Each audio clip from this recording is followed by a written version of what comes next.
Tienes que grabar, va.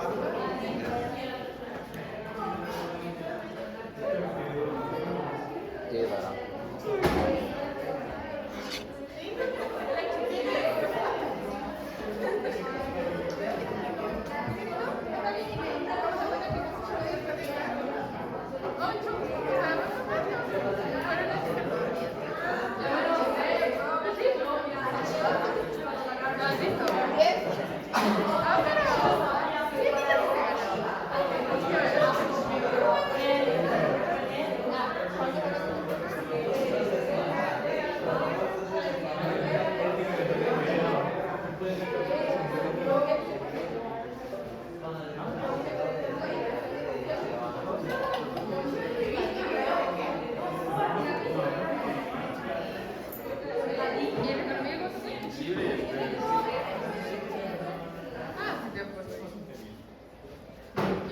Buenos días a todos. Ya vamos en recta final. Y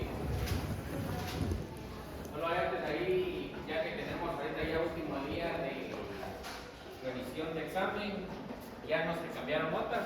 Entonces ahí siempre felicitaciones a Maino y a Giselle porque tienen notas más altas, 15 sobre 15. O sea, muy bien. Pilas. Con respecto al examen final, probablemente no va a ser acumulativo, probablemente, pero vamos a ver cómo van de zona. Y la semana que viene son sus exposiciones, que no sé si ya revisaron el documento que se descargó, está hasta arriba en la web. Y la semana siguiente es examen, bueno, tenemos el último laboratorio y luego el final del laboratorio. ¿Sí? El final del laboratorio es acumulativo, vienen las 7 prácticas, todo lo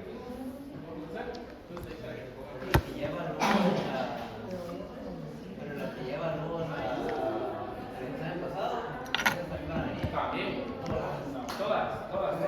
El final del día no es acumulativo. Sí.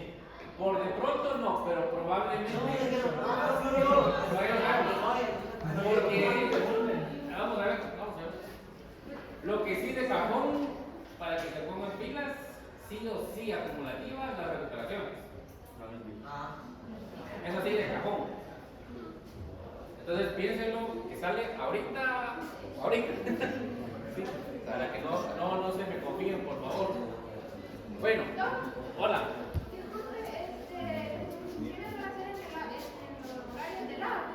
¿Los qué? El lunes, ¿verdad? Sí, si tú estás en el día lunes del laboratorio, presentas el día lunes con tus compañeros del día lunes. Ese lunes van a pasar todos los grupos del día lunes. Y los del día miércoles, todos presentan el día miércoles. ¿Cómo? Bueno, aunque ahorita ya terminaron química, ¿verdad? Y no voy a ver si podemos pasar todos de una vez.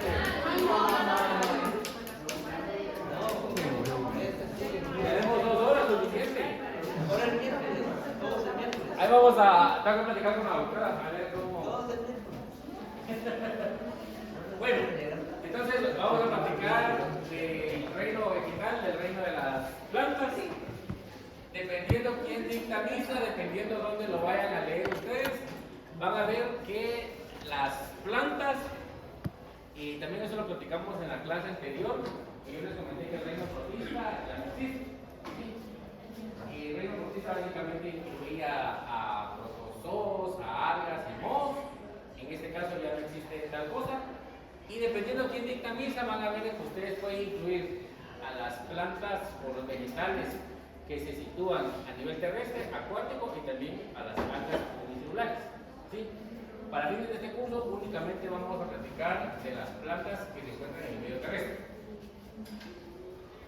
Dentro de las características de este reino vamos a ver, y si ustedes se recordarán, o me recordarán más bien que se me olvidó, cuáles eran las características de los seres vivos.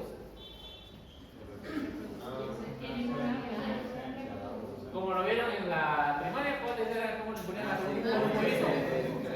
Nacen, crecen, se reproducen y mueren. ¿Sí?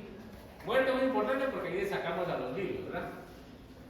Y habíamos platicado, creo yo, en un momento de las características que hacen a un animal, ¿no? ¿No? ¿Cuál es la característica que nos hace a los animales? Movimiento. El movimiento, exactamente. En el caso de las plantas, NEL, no hay movimiento, sí son organismos multicelulares. Vamos a ver de que hay presencia de clorofila, es decir, que son autótrofos. ¿Eso significa qué cosa? Y los que no somos autótrofos, ¿cómo los denominamos? ¿Cómo? Heterótrofos. Heterótrofos. ¿Sí? Entonces, debido a la característica de que no se pueden mover, y ojo, cuando hablamos de movilidad, es que me desplazo de punto A a punto B. Si ustedes alguna vez han puesto atención a sus plantas, si tienen plantas, van a ver que ellas en alguna fase del día pueden mover sus hojas, orientarlas hacia donde está la luz del sol. Pero no estamos hablando de ese tipo de movimiento, sino que básicamente me desplazo del punto A al punto B.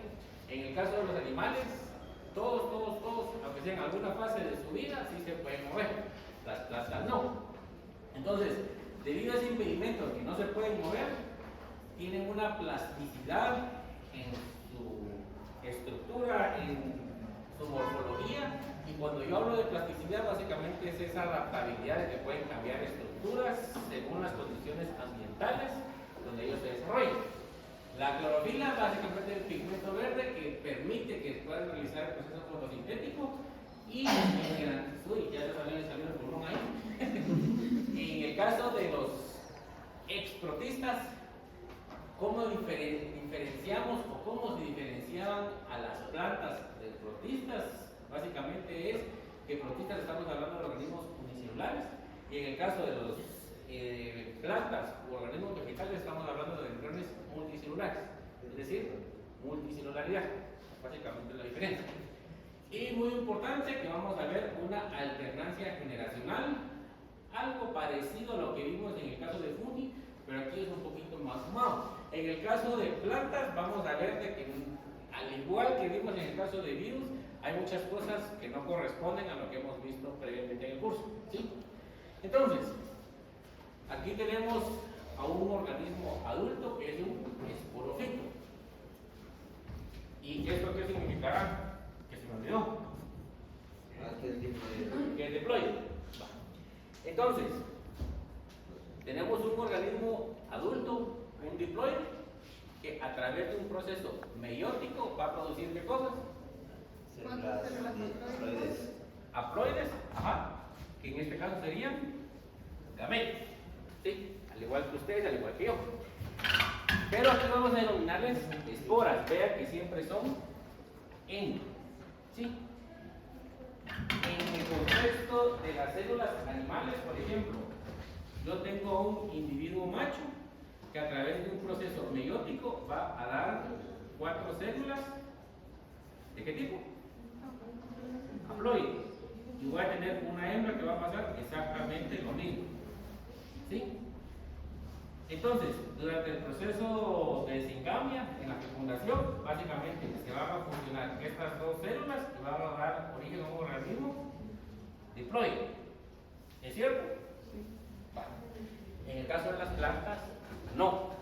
Cuando estamos hablando de alternancia generacional, básicamente cada una de estas esporas, ¿sí?, va a dar origen a un esporofito, un gametofito, perdón, haploide.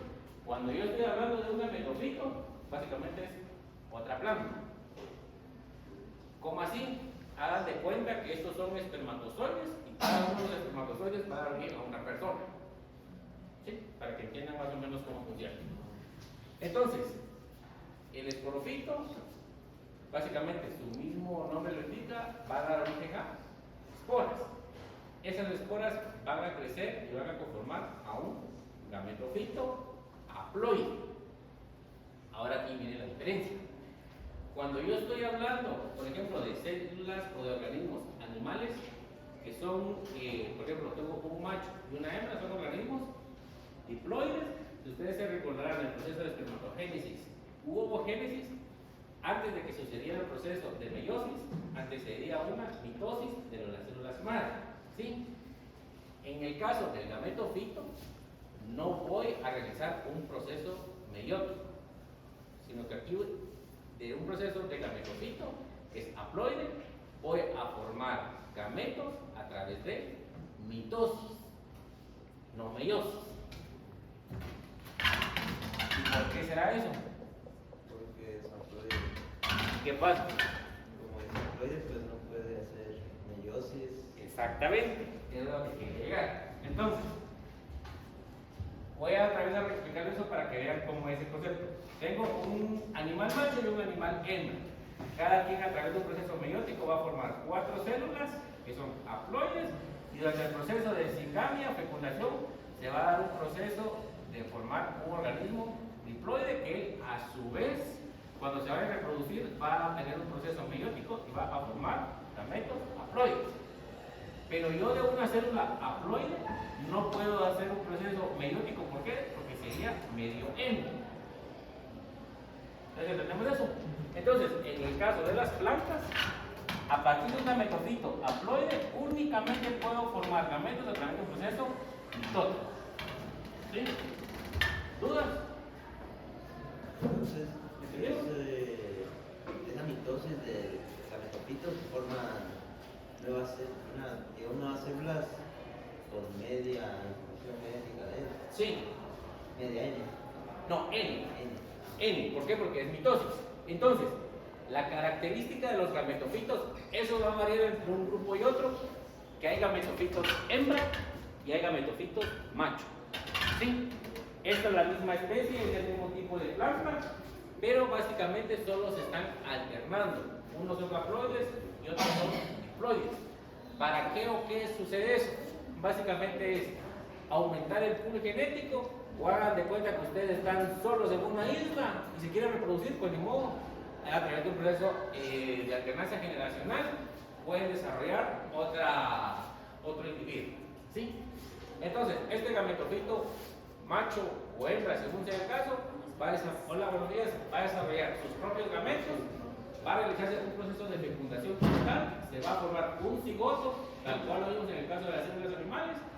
Este va a crecer y va a formar un esporofito, que eventualmente va a liberar esporas, y esas esporas van a formar un gametofito eventualmente, y posteriormente, a través de un proceso mitótico, va a formar gametos, se van a fusionar y se repite el ciclo. Entonces no hay variación genética entre las plantas, entonces, o sí. ¿Qué cosa? Variación genética, o sea que características nuevas Sí. sí hay. Sí hay variación genética, pero me voy a poder reproducir aún en ausencia de otro organismo. ¿Sí? ¿Preguntas? ¿Sí vemos las diferencias entre las similitudes? Que ojo, no se me vaya a confundir aquí que me vayan a poner en un examen que es a través de meiosis, porque en él la meiosis es para formar esporas, que esas esporas van a crecer y van a formar un gametofito, que es la misma especie, la misma planta, pero va a ser más chiquitita. ¿Sí? Dependiendo del grupo van a ver ustedes que eso puede ser una fase parásita dentro de la misma planta, pero básicamente es para dar origen a otra planta, no para formar gametos directamente la meiosis.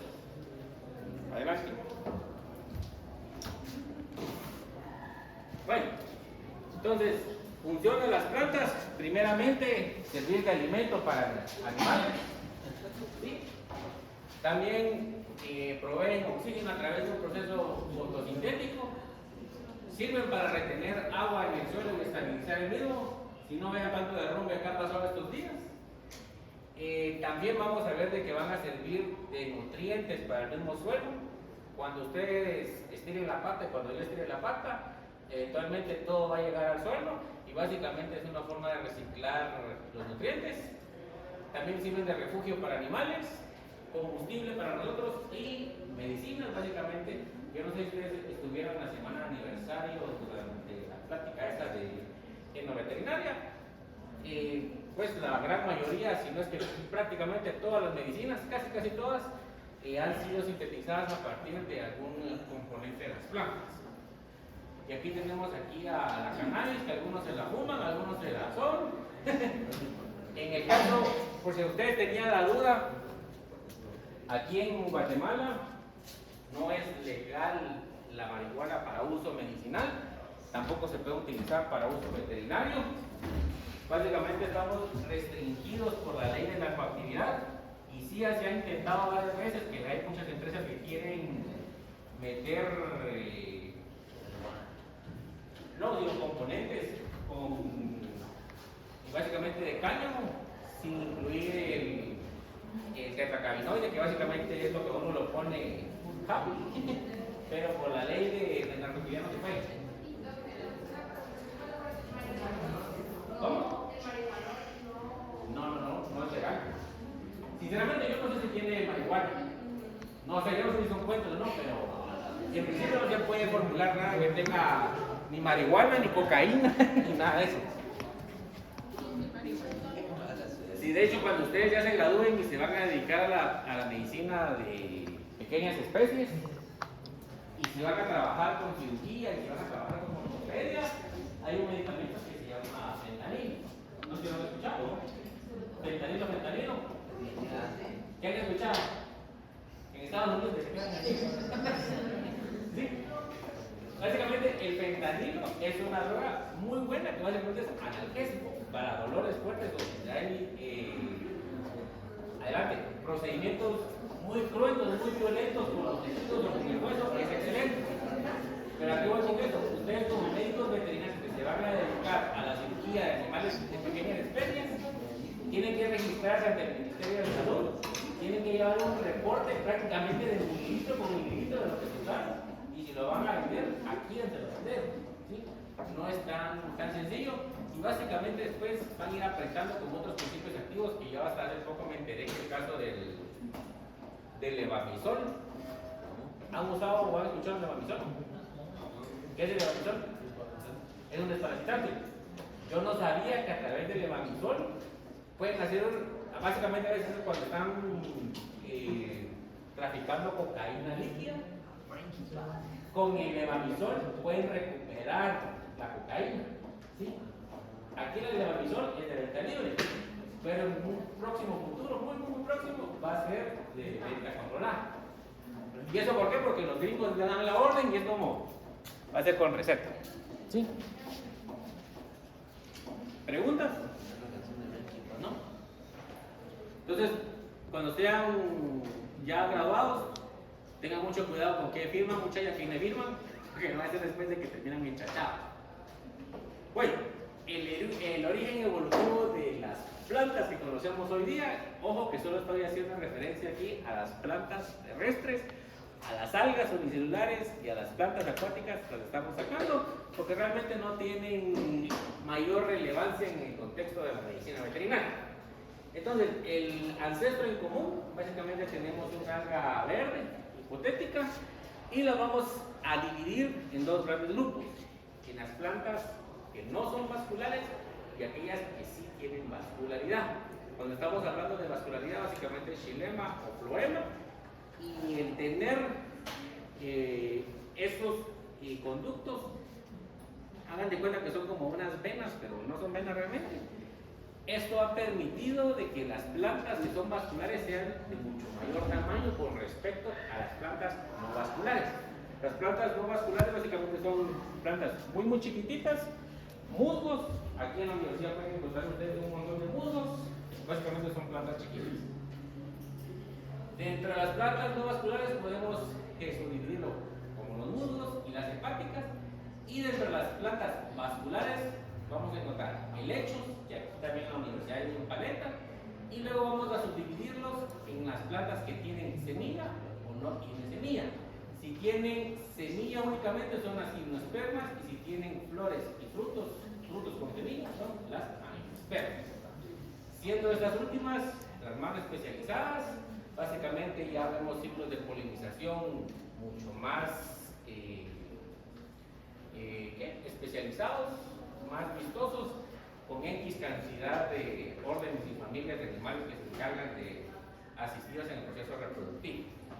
¿Preguntas? ¿No? Bueno, esto es en términos generales cómo morfológicamente cómo se componen las plantas. Vamos a encontrar un sistema radical y un sistema de brotes. el sistema radical básicamente estamos haciendo alusión a las raíces, donde básicamente la función es anclar a la planta al suelo, pero también obtener nutrientes y agua del mismo.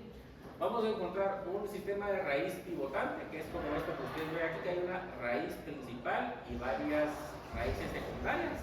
O también puede ser un tipo de raíz tipo fibrosa con raíces adventicias, que seguramente todos, su mamá, su abuelita, su tía, no sé, todos tienen la planta esa que se conoce como teléfono, que más o menos las hojas son así y tiene un montón de raíces así chiquititas.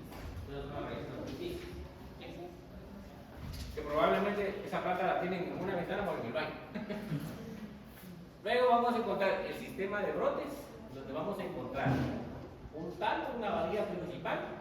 Vamos a encontrar nudos, que básicamente es donde se empieza a bifurcar o a ramificar este tallo. Todos estos son nudos. Y vamos a ver que entre un nudo y otro nudo hay un internudo. Vamos a encontrar también yemas, que yemas básicamente son brotes nuevos de la planta, hojitas nuevas. En estas podemos encontrar de dos tipos, axilares o terminales. Como su mismo nombre lo indica, axilares, es como que estuvieran aquí en la axila. Ustedes pueden encontrar una pequeña hoja, un pequeño brote ahí. Y en el caso de los terminales, vamos a ver de que esos siempre van a estar hacia arriba, hacia los estratos superiores. En el caso de las yemas axilares, básicamente son brotes laterales que las plantas van a crecer hacia los lados. Y en el caso de los terminales, van a estar hacia arriba. En condiciones naturales donde no interviene la mano del hombre, vamos a ver que hay un proceso de dominancia apical. Eso implica que una planta siempre le va a dar preferencia a las yemas terminales. ¿Por qué será? Por la luz. ¿Por qué? Para crecer más. Ustedes ven ahí a las plantas todas tranquilas, mosquitas muertas, pero hay competencia entre ellas, ¿sí? Entre ellas básicamente hay una que le quiere hacer sombra a la otra, porque básicamente todas están buscando la luz. ¿Para qué? Para realizar procesos fotosintéticos. Entonces siempre le van a dar prioridad a las yemas terminales, ¿sí? Inclusive entre las plantas hay competencia. Vamos a encontrar las hojas, que su función básicamente es servir como paneles solares, básicamente están ahí absorbiendo radiación solar. Forma puede ser variada, pero básicamente vamos a encontrar una lámina con un peciolo, que básicamente es el tallo que está uniéndolo al eje o al tallo principal, y un sistema de venas que básicamente es por donde corre la savia. ¿Preguntas por el momento? ¿No? Bueno, dentro de los tipos de raíces, como les comenté, tenemos las adventicias, tenemos las pivotantes, que básicamente es una principal con varias secundarias, tenemos fasciculares, que básicamente es como un manojo de pequeñas raíces, y tenemos una pivotante, por ejemplo, es como la zanahoria, que lo que ustedes están comiendo, el fruto, es una gran raíz, ¿sí? ¿Y eso para qué le sirve a la planta? Básicamente son reservas energéticas, alimenticias para la planta, ¿sí? Entonces ustedes están comiendo a la pobre raíz de la planta de la zanahoria, y tenemos las hojas sobre el suelo, ¿sí? Pero hay otros ejemplos en este caso. Dentro de las hojas podemos encontrar distintos tipos. Por ejemplo, una hoja simple, que esta es sol, con una lámina foliar. Tenemos hojas compuestas de distintos foliolos, o una hoja compuesta bipinada, que está compuesta por varios foliólulos, que básicamente son hojas más chiquitas, ¿sí? Es como podemos verlo. En la forma hay X cantidad de formas. Aquí no estamos en un curso de botánica, no vamos a entrar a detalle de él. Y ahora vamos a ver cómo está conformado el tejido de las células vegetales, más bien las hojas como tal y los tallos. Vamos a ver que todas las células de las plantas provienen de una célula merismática, que esa tiene la característica que se puede dividir, y si puede diferenciar. Y una vez diferenciadas, se pueden continuar dividiendo esas células. Y bajo esa definición, ¿a qué estaremos haciendo alusión? Exactamente, básicamente células merismáticas es un sinónimo para decir células macro, ¿sí? Pero aplica para células vegetales. Vamos a encontrar un sistema de tejido dérmico que básicamente es lo que está al interior y por fuera. En el sistema de tejido dérmico vamos a encontrar la epidermis, básicamente lo que está conformando por fuera las hojas, y en las hojas vamos a encontrar cutícula. Esta cutícula, van de cuenta que es una película, es una cera que está recubriendo a las hojas. ¿Para qué o qué? Si bien cada una de las hojas va a servir a modo de un panel solar, ustedes quédense asoleándose 6 horas bajo el sol o pongan su chucho bajo el sol, se va a deshidratar y de repente de insolación se muere. En el caso de las hojas sucede algo igual, algo parecido. Vamos a ver de que si ustedes dejan cualquier cosa a la intemperie expuesto al sol, se va a deshidratar, se va a desecar. Entonces, al momento de aplicar una cera, yo estoy evitando que las hojas pierdan agua, ¿sí? Entonces ya pueden captar todo el sol que quieran y no se van a deshidratar, ¿sí? Vamos a ver entonces que hay una cutícula a nivel de las hojas, más no a nivel radicular. Básicamente, esta cera permite que las hojas sean impermeables, que mantengan la humedad en sí. Pero vamos a ver que a nivel radicular, a mí no me interesa que este componente sea impermeable. ¿Por qué? Porque necesito que pueda absorber agua, ¿sí? Entonces, llevar agua hacia cada una de las partes de la planta.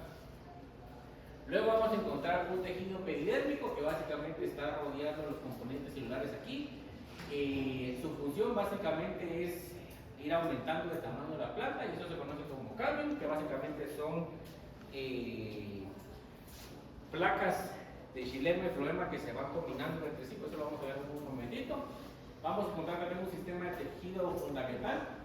Vamos a encontrar el colénquima, que básicamente sirve de sostén, un parénquima, que básicamente es donde se va a desarrollar todo el proceso metabólico de la planta, y un esclerénquima, que también va a servir de sostén. Pero en el caso del esclerénquima, básicamente son células que ya han sido muertas, que básicamente es material leñoso y que únicamente está sirviendo de sostén, al igual que el colénquima, pero ya pasaron a mejor vida estas células y solo están sirviendo de sostén. Vamos a encontrar un sistema de tejido vascular conformado por un xilema y un floema. Este xilema va a estar compuesto por traqueidas y elementos del vaso. En el caso del xilema, este es unidireccional, básicamente va a transportar agua y algunos minerales del suelo hacia el resto de la planta.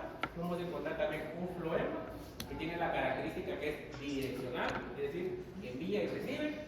Vamos a ver que está conformado por elementos del tubo criboso que pueden llegar a conformar una placa, y estos elementos del tubo criboso tienen la característica que tienen núcleos. Sí, básicamente células, un núcleo, por ejemplo, le está dando la instrucción a esa célula qué tiene que hacer, cuándo y cómo. Pero a medida de que la planta va creciendo, estas células van a perder su núcleo y les vamos a conocer únicamente como cribosos. Y se van a acompañar de células acompañantes, valga la redundancia, que básicamente van a ayudar a proveerles soporte y nutrientes a esos cribosos. Y vamos a tener también plasmodesmos, que alguien que me recuerde que es un plasmodesmo que tiene conmigo. A ver, nosotros teníamos, en el caso de una célula animal, teníamos aquí una matriz extracelular, que ¿qué era lo que servía? Ahí. En el caso de las células animales, la matriz extracelular básicamente estaba permitiendo que estas dos células se comuniquen entre sí.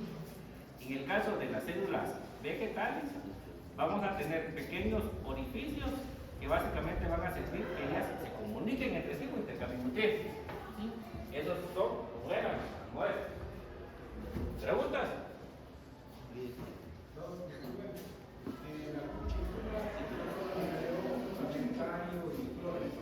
Hoja, tallo y flores. ¿Sí? En el caso de... que ahora se me estaba olvidando ya.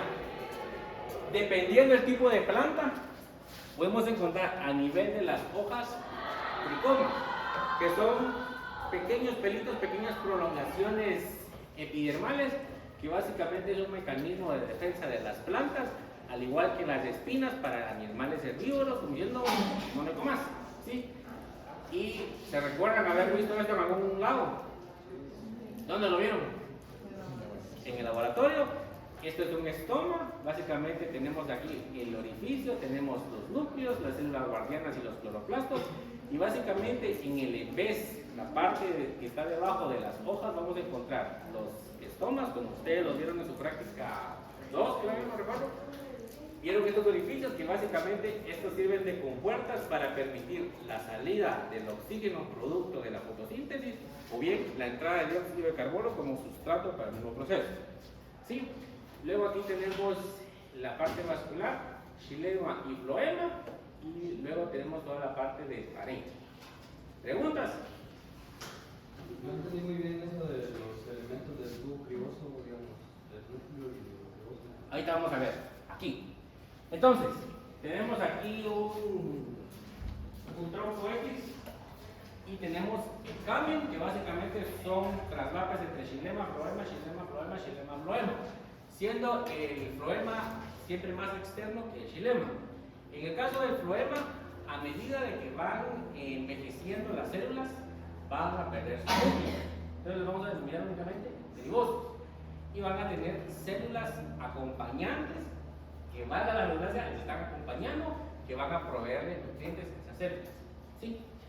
En el caso del floema van a ver ustedes que hay compuertas, hagan de cuenta como que fuera un tubo o una vara de bambú, que van a ver compuertas básicamente para ir filtrando o sirviendo de un tipo de garita de paso para llevar y traer compuestos. Entonces, cuando estamos hablando de xilema, básicamente es unidireccional. Vean que aquí no van a haber paredes, sino que básicamente todo va hacia arriba. ¿Desde dónde empieza esto? Básicamente desde las raíces o a nivel radicular. La planta está absorbiendo agua y minerales y lo va a llevar hacia el resto de los tejidos y las células. Por el contrario, en el caso de los floemas, ese va a llevar y va a traer. ¿Qué va a llevar y qué va a traer? Básicamente minerales, alimento cual, carbohidratos producto de fotosíntesis. ¿Sí? Y pues sí vamos a encontrar garitas de paso que van a limitar qué pasa y qué no. ¿Preguntas? ¿No? Bueno, aquí tenemos entonces otro dibujo donde ustedes están mostrando básicamente xilema, floema, donde está el parénquima. Aquí quiero que vean, tenemos la epidermis que está lo más externo, el floema siempre más externo que en el caso del xilema y cómo se va ocurriendo. Creo que les montamos una lámina en el laboratorio prácticamente idéntica a esta, si mal no recuerdo. Y lo dejamos por acá y seguimos el día de mañana.